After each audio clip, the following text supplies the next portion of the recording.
Hi everyone, we have Kat here from the barn renovation. Thank you very much for joining Well, us. thank you for having me.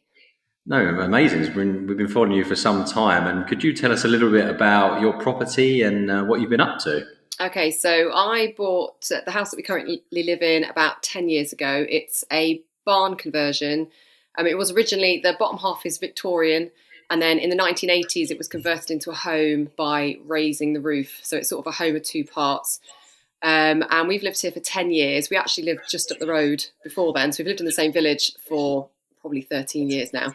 And yeah, and we live here. I live here with my husband, our three children, and a dog, and more recently a cat. Oh, wow, a lot of you then. Is that the Yes, real country life? that's right. What drew you to sort of like living in a barn, I suppose, like a converted barn? Well, interestingly, this barn, it's got family history. So this barn was actually my husband's grandparents' cow barn. So Ah, yeah, they used to live here. They used to live in the farmhouse, and they farmed for many years. And then they then moved when they stopped farming. They moved and converted this barn. So we actually bought the barn off my husband's grandma, and so it's been in the family for a very long time. And I've got stories of like my mother-in-law. She used to they used to have a swing in the barn. They used to swing from the eaves and play in here when it was just a barn. So it's got quite a lot of yeah, it's got a lot of family history, and so it definitely feels like home. It does feel like where we're supposed to be. oh wow, that's amazing. Yeah. Was that a more complex sort of build then? If it used to be so many different other things, like just you say a cow shed, and how did you actually start developing that into actually making it like a cozy home? So the actual original conversion was done by my husband's grandparents, and they had to raise the roof because it was a bit low. And this window that I don't know if you can see behind me, that was the window where the cows actually just came in off the street, and Ah, that's how I that's live in the amazing. window. And when we bought it, it was obviously it was made for them, and it hadn't been decorated since they converted it. So that was probably 30 years. So it was really dated, and it didn't really flow in the way that you'd probably live in a house now if you were to buy a home, sort of a modern family. So really, my aim was to make it a gorgeous house, but one that was practical for a growing family, and that's essentially, I suppose, the point that I always come back to. It's got to look good, but it does actually have to be practical as well. Yeah, that's it. And like you say, the layout is so important for that and making sure everything's in the right place. Yeah, How did you exactly. come up with that? How you wanted your house laid out? Did it Okay, take a so lot of time thinking, or was it quite a natural process? I think it was quite natural. I think we've got quite a lovely long garden, and you couldn't see it at all from the house. So there was a dining room at the back with a tiny window that was probably about 80 centimetres wide, and that was the only sort of window onto the garden. And then there's a really old conservatory that blocked loads of light. And the kitchen was in another part of the house nearer the front. And we wanted to be able to bring the outside in. So it was natural, really, to move the kitchen to the back of the house where it will flow onto the garden. And really, again, that was practical reasons. I wanted to be able to see the children playing in the garden. I wanted a big space where I could cook, but also the children could be in the same room. And the setup that we had previously, there just wasn't the space to do that. So it was a natural process, but it did require quite a bit of thought, I suppose. Oh yeah, that sounds really nice and homely already. So was it something that you just did slowly over time, or did you go gung ho on certain areas of the house? So when we first moved in, I did go a bit gun ho in some areas. So because it was so 1970s, I thought I can't live in this space. Yeah. It was really quite dark. The decor was, and I thought I can't live like this. And we had a really old Axminster carpet that was like really brown and patterned going up the stairs. But actually, the issue I faced was my husband. He'd obviously grown up around this house, and so he was quite attached to a lot Yeah, of like nostalgic. really old-fashioned features. So he liked the fact there was this green carpet in the lounge, and he liked the fact that there was this really old brown carpet. So actually, to start with, some of the things I wanted to do, I wasn't allowed to do. I had to keep it for a bit. But the big work started probably about 5 years after we bought the house. So we did live in it for quite a long time before we actually did major work. So before we extended or anything like that. But in terms of decor, I definitely did jump into a few things and decorate in a way that I absolutely would not now, just sort of to try and get rid of the dark 1970s vibe that the house had. So, I mean, that would be a top tip for me. Don't make rash decisions because you're going to end up having to do it again a few years down the line. And I definitely did. I love that you had to be so polite, whereas normally when you move in somewhere and it's not to your taste, shall we say. You're like, you can slag it off, but I suppose you couldn't do that. Absolutely. And it wasn't just my husband, obviously my mother-in-law and all of their extended family. This house was kind of a hub for them. So they're used to being in and out of here, and they're very much attached to a lot of the features that perhaps I didn't have the same attachment to. So I did keep some of it for a bit, but in the end it did have to go. Wasn't that one of the things you said as well? I noticed on your page you said things you regret, and it just painting everything white in the beginning. Yes. And I'm still correcting that to this day, 10 years later, because I just wanted everything white, because there was some really bizarre, like pale pinks and just some really odd colours, and it was very, very dark, and I just wanted to lighten the whole place up. But yeah, I'm still correcting. In fact, my hallway is still the same white that we painted when we came in, and every time I look at it, I think I need to correct that, but I just haven't brought myself to do it yet, but I will do. It's so funny, isn't it? Because I've heard some people say just living in it for a while, and then you can sort of, get a feel for a place and what to do, but I'm really impatient, and I just jump in as well, so it's really tempting just to go mad, isn't it? Just paint everything and do everything. Yeah, definitely. 100%, yeah. So do you guys have like a big DIY background? Have you always been quite hands-on? So my husband, no, he's got absolutely no interest in anything to do with this. I have to really beg for him to actually help me. He's not interested. But I've watched my dad as I was growing up. My dad's really into DIY. He did all the DIY in our house, and he's even got plumbing and electrical qualifications now. Nice. So I just watched him really, and I suppose that's where I first got the bug. And I've always just really loved beautiful interiors. And if you haven't got a huge budget, you're going to have to do it yourself. Yeah, exactly. So I suppose I've just learned if I want certain things, I'm going to have to do it myself. So yeah, I've definitely got the bug now, but I've been doing it for such a long time. And that's kind of, I suppose, how my page developed really. It started from me really appreciating beautiful interiors and wanting to create something. And I am a creative person, so for me it's satisfying doing DIY. Actually, I do enjoy it as well. So a lot of people find it frustrating, and it can be, but I do actually enjoy it as well.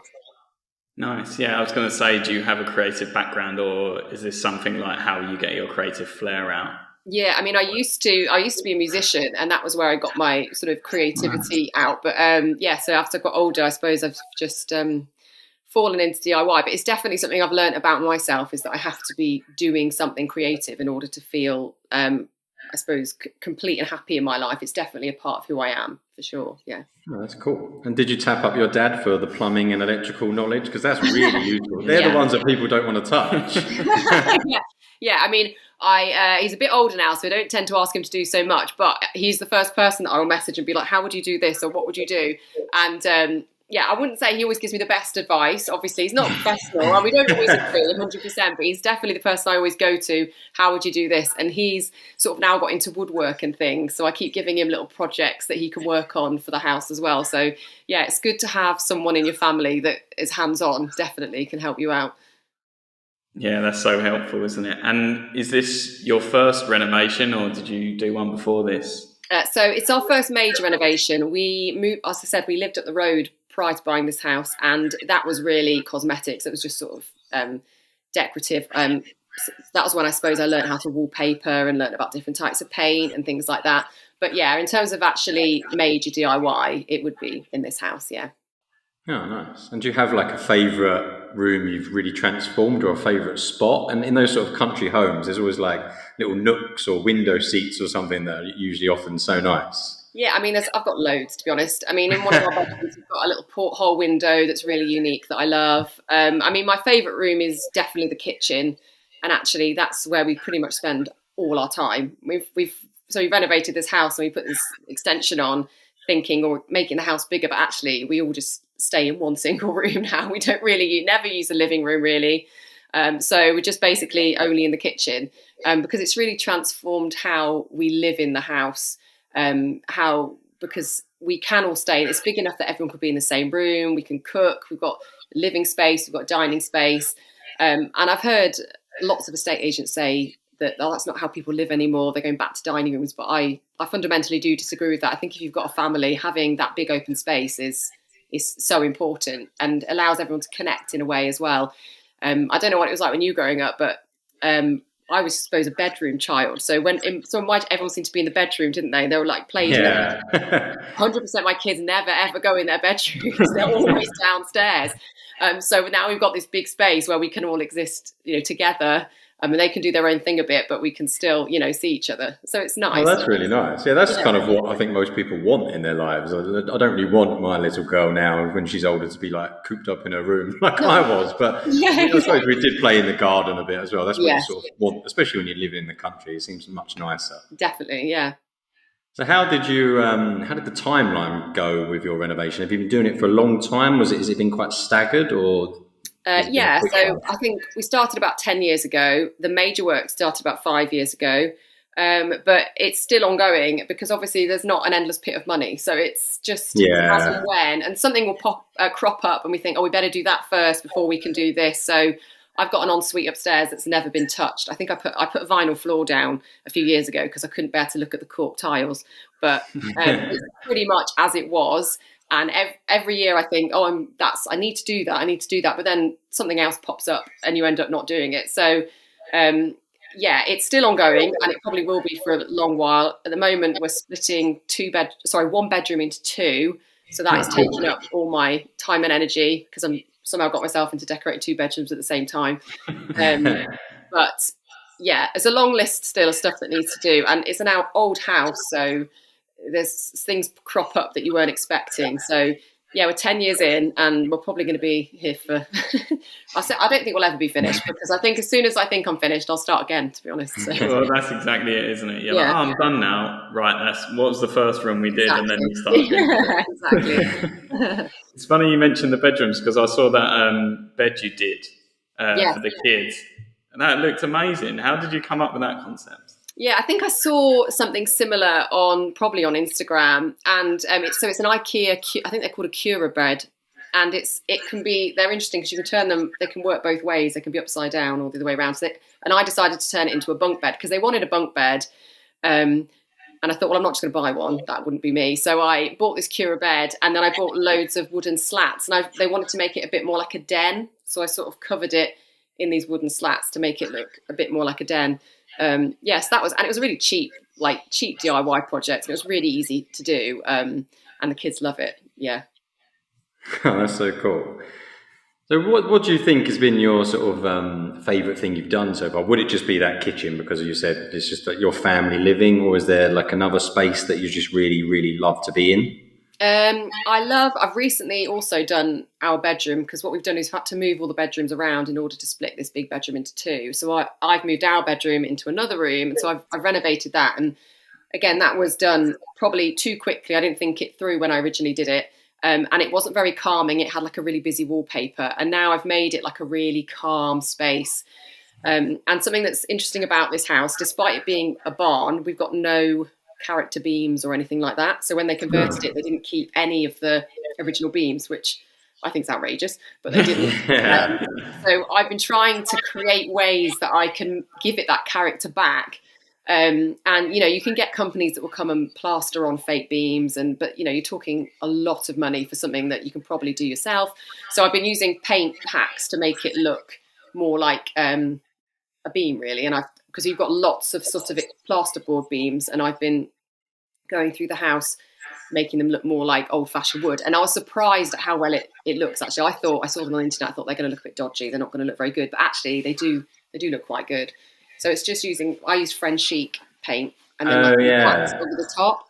And I genuinely thought it was going to look naff, but it doesn't. It looks quite good. No, yeah, I've seen that. It looks amazing. But where did you get that inspiration from? Is it a project you saw someone else do, or was it just like a problem you had and you're like, well, I want to try and fix it? So I definitely saw other people doing it first. Definitely not my idea. Sorry, excuse me. And people have used it on furniture as well. But I always thought, is it just something that looks good on the internet and not actually in real life? So I didn't want to risk putting it on, but actually I'm really pleased with it. I think it looks really good. And I think it cost me about £15 and I've still got loads of paint left. So yeah, a bargain, a way of transforming a plasterboard beam, really. Yeah, that's so cool as well because you want it to look old as well. So you're actually painting something to look old. It's quite a bizarre concept, but it's so good when something like that actually comes off. Yes, definitely. Yeah, because most people don't want things to look old, do they? No, exactly. So with your social media, how did that sort of grow? It's like amazing. I think you've got 58,000, is it, at the moment Yeah, on? something like that. So, I mean, I've had it for years, and I suppose it's just steadily increased. And I really started taking it seriously probably about 2.5 years ago after I'd had my third child. Just before I went back to maternity leave, I just thought I'm going to take this seriously. I'm going to treat it more like a business, Yeah. and that's what I did. And I suppose I really pushed myself outside of my comfort zone, creating content that perhaps I wasn't comfortable doing before, like talking to the camera or voiceovers and things like that. It takes quite a lot of confidence to do something that you've never done before and then put it on the internet for like 50,000 people to see. Yeah. But I just thought, I'm going to do it. I'm going to do it properly. So I just did, and then it's steadily increased. And from that, I don't only create content for my Instagram page. I also create content for companies that they use for adverts and things like that. Cool. So it's become like a business for me, really.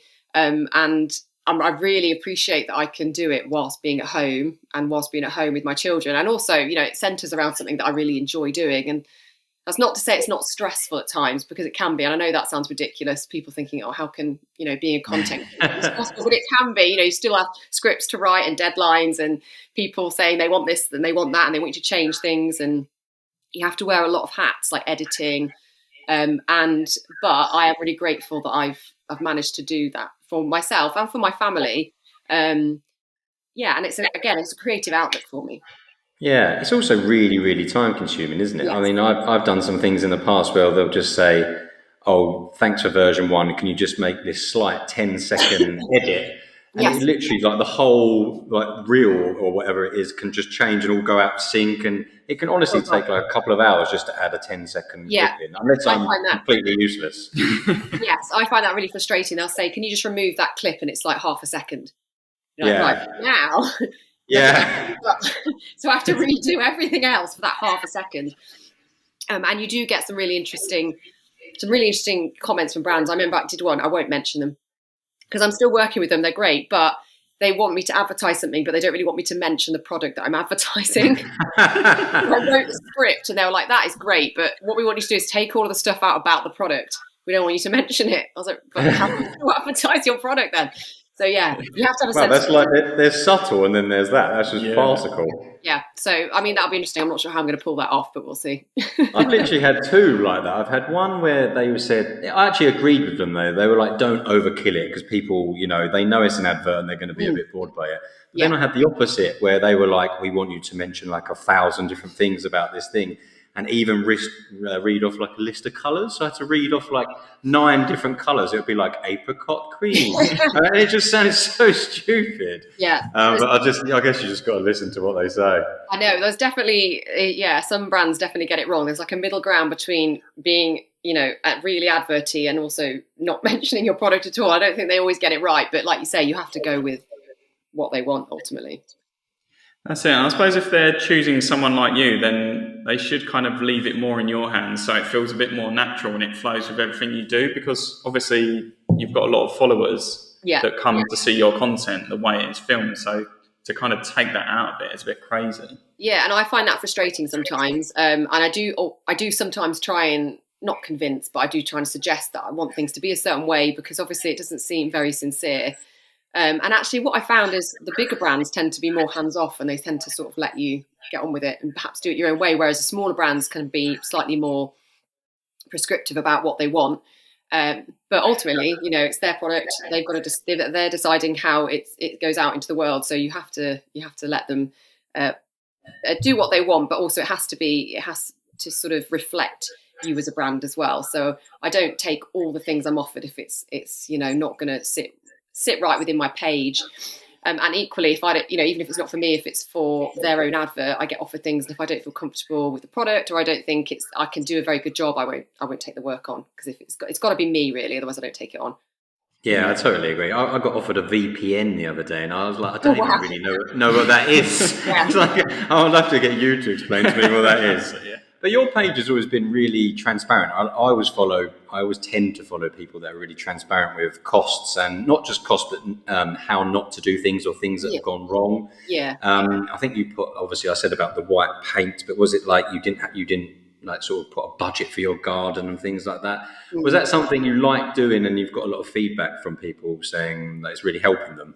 Yeah, I think so. And I think I found it frustrating and also slightly confusing why people are so they won't discuss costs, and I don't really understand why that is. When if you're thinking about a renovation, you haven't really got very far, or it's just an idea you've got, and you have absolutely no idea how much it costs, and you're not quite at the stage of getting a builder in. It would be really useful to know whether how much you're talking, and for some, I don't know why it is, and I've had even myself when I've asked other accounts, oh, how much did that cost, and they won't tell me. And I don't understand why that is. I think, well, why does it matter to tell me how much it costs? I don't understand how that. So it's very odd. So yeah, it's important that I am transparent. And I'm going to be honest, I haven't totted the total up because it's probably I know how much I spent for the actual extension part, but after that, it's bits here, bits there, and but I think that kind of honesty and transparency is probably one of the reasons why people do follow me. But costs is something that a lot of people are very cagey about, and it's always confused me why. I still don't know why people won't tell you the cost of things. But anyway. Yeah. I come from an electrical background, and your one saying too many spotlights really made me I was like, yes, because I go in some houses, it's like the Heathrow runway. It's just farcical. And I don't know, they're not like cozy or anything. I know in a kitchen needs to be bright, but I just don't understand the fascination with them. Yeah. So I think when we extended and the electrician was here, I think I just had decision overwhelm, and they'd come to put the spotlights in, and I was like, I don't know how many spotlights, I don't know where to put them. I just said, you're the expert, you put them in. And then I think he definitely put way too many spotlights in. So we're stuck with them now, but it's fine. We tend to use lamps anyway. But I think when you are doing a big project, you do get decision fatigue. And sometimes if you are going to make mistakes, and we're probably not going to fix the spotlights, they're just going to stay. It's just... it's kind of harder to get rid of something. Right. Yeah. So funny how often we hear decision fatigue. Because there's just like so many small things to do in every room. It's amazing. Right. Even something like a bedroom where you think, oh, it's just quite simple in terms of design and everything, can just be like 30 choices. It's kind of really overwhelming. Yeah, definitely, 100%. And I remember when the builders are in, and I'll be constantly getting messages saying, what do you want to do about this? And I'll be at work and they're sending me all these messages. I'm like, I don't know. I can't just make all these decisions all the time. So yeah, lists are important. I think having loads of lists, writing stuff down, and I think if you've got someone else that you're renovating with, trying to sort of share some of that mental load. Yeah, definitely. And it's harder when you've got two people trying to input as well, because you always get the back and forth, don't you? And you're like, and then in the end, you're like, have we just spent like 3 hours talking about handles? But there's so many painful things, isn't there? There's so many things that don't matter. I mean, handles is quite that does matter. But there are some things that just really don't matter, and you spend so long over it. Yeah, but at the time, they feel like they do really matter, don't they? Yeah. Well, actually, that doesn't really matter at all. But I'm quite lucky. Sorry, I'm quite lucky that I can make these decisions. To be honest, I don't even ask my husband. I just go and buy the handles.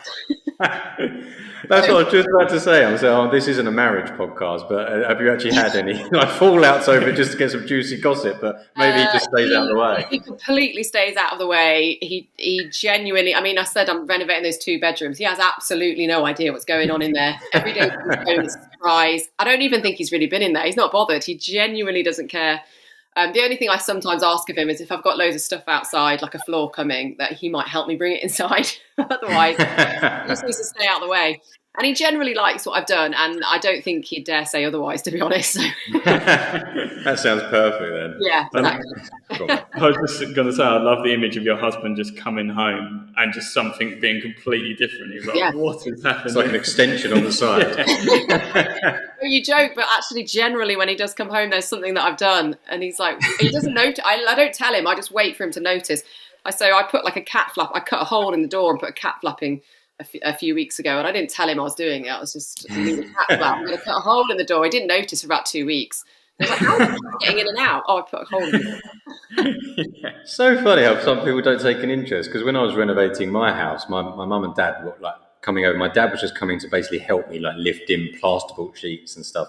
And I'll be like, "Oh, I've just done upstairs. Do you want to come see?" And he's like, "Nah, I just don't like it." Really? And I'm like, "Oh, really? This is going to be like our forever home. Your granddaughter's going to live here." He's Yeah. like, I'm just not bothered." And you're like, "Oh, okay." He's I'm honest. like, At least he's honest. yeah, I suppose it's better than someone being a bit fake and be like, "No, oh, this is lovely," when they don't care. Yeah. Yeah. Oh, wow. So have you guys got any tips for actually living in a renovation? Because that's a really tricky and stressful thing, especially Yeah, I if think you've it's got definitely. family and Yeah, if you've got kids as well, it is very difficult. I think if there is anywhere else that you can go to hide for a bit, so if you've got family or friends nearby where you can, if you need a hot shower and they've turned the water off, asking if yeah. there's somebody that you know nearby that you could just go and camp out there, even if it's just for an evening. I know we'd had lots of times where they'd turn the water off at really inconvenient times, or the electricity was off for hours. But we were quite lucky because we were moving our kitchen. They kept the old kitchen until the new one was in. Oh yeah. Are about, I don't know, a few days. So we were actually really lucky that we weren't without a kitchen.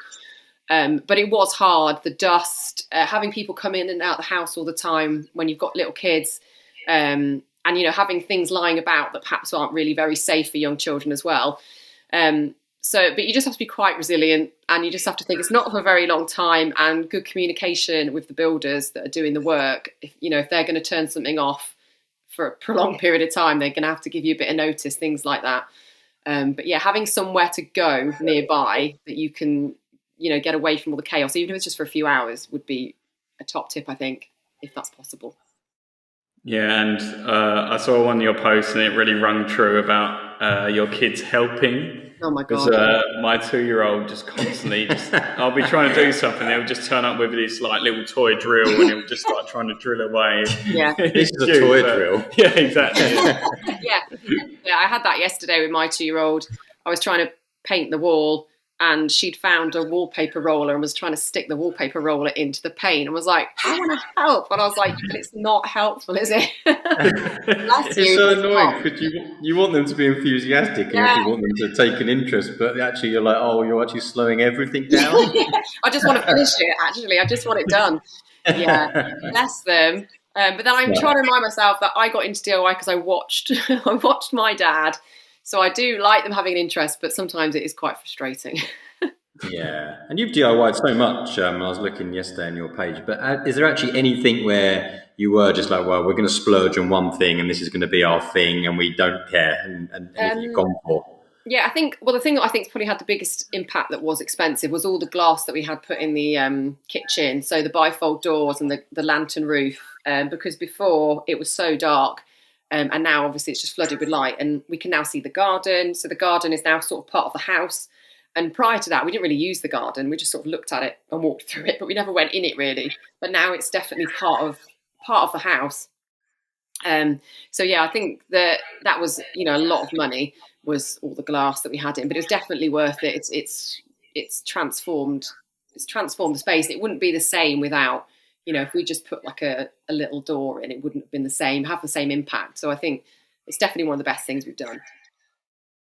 Yeah, and as you say, the bifold doors really like combine the sort of indoor and outdoor. And I've noticed your current project is the outdoor kitchen. How's that coming along? Well, I'd say how it's coming along. It's stopped for a bit. I've decided it's not the weather for it. So what I've done, I made the frame and I put the stainless steel doors on, and then I just thought it's too cold. So I'm going to cover it up. We'll start again when it's warmer. So I thought I'm not going to use it now. I'm not going to use it now. Let's be realistic. I'm not outside of the pizza oven in the middle of December, am I? So I'm going to leave. I really want an outdoor kitchen too. They're so addictive. Like, there's something about having a pizza oven when you could just literally do it in your indoor oven, and it'd probably be better. I know, but there's just something about it. I know, and I think I was looking at it thinking, it looks really cool, but am I going to use that? Am I actually going to go out of my kitchen outside to do that? But I think one of my things is always to try and add value to the house, and that's one of whenever I do anything, it's got to look good, it's got to be practical, but it's got to add value as well. And I think gardens add value, and I just thought it's not going to cost me a lot of money. It's just a wooden frame. And I am going to make it look really good, and it's going to add value to the house when I finish it. Obviously, right now it does not. But Yeah, it's currently freezing, isn't it? There's no way you're going to. I've been steaming wallpaper this week. It's actually been lovely. Oh, nice. You're like, this is so toasty. Yeah. Well, thank you for giving us your time today. We always sort of end on the same sort of question for everyone. It's just basically, and I think for you it is more DIY than the actual house, but what is your favourite thing about DIYing something for your home? And then what's your least favourite thing about just doing DIY in general? So my favourite thing is, well, I suppose for me, it's the creative outlook for me. And I really like seeing something. I find it just a really positive experience creating things. So for me, it's creating something out of nothing and seeing that transformation. It's really satisfying. And I think, in this modern age where not a lot of people are doing things, we're sort of scrolling on our phones or watching things. And I think to actually be doing something with your hands is really satisfying, and to create something. And I know I'm creating something for my children as well. And I think I like that they're watching me do it, especially as a woman. It's not traditionally something that a woman would do in a family. Perhaps it'd be more the man that would do it. And I like that they're seeing that actually, no, you can do that. Because I've got 2 girls. I like them to be able to see that they can do anything that they want, even if it's sort of outside of perhaps the norm. The worst thing about it is the mess. Yeah. Tidying up. So once you've done something, so I've just pulled a load of paneling off the wall and it's stripped right back to the plaster now. And I've got to tidy up all those little bits and scraps of paint, and I've got to scrape it all off. That's the worst bit. Are you one of those people that also tells everyone that you did this? So especially to your daughters, you're like, yeah, I know I did that and this was involved. Yeah, and when my husband tries to chip in with something, I'm like, hang on a minute. You didn't even know there was a room up there, mate. You've not even been in there in 6 months. You don't even know what colour it is. Well, amazing. Thanks so much for joining us, Kat. Could you let everyone know where we could find you on socials and what your social names are? My page is at the Barn Renovation, and you can find me mainly on Instagram, but I am also on TikTok, and I've also got a website, www.thebarnrenovation.com. Amazing. Thank you so much for your time. Thanks for having me.